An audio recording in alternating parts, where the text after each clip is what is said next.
নতুন বছরে নতুন স্কুল শুরু হয়ে গেছে, তো আমার মেয়েও নতুন স্কুলে ভর্তি হয়েছে। ওকে নিয়ে আজ স্কুলে গেছিলাম, বাগাটি শিবসুহাগিনী নিম্ন বুনিয়াদী বিদ্যালয়।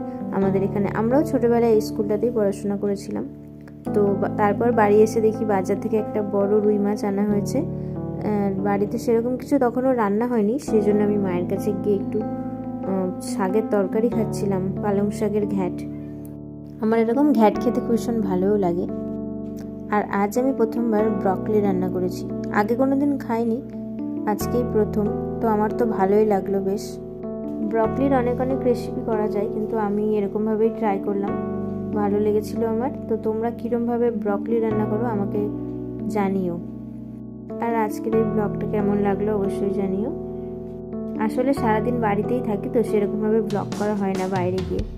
আর এদিকে আমি কটা স্ট্রবেরি গাছ লাগিয়েছি, দেখো এখনও স্ট্রবেরি হয়নি।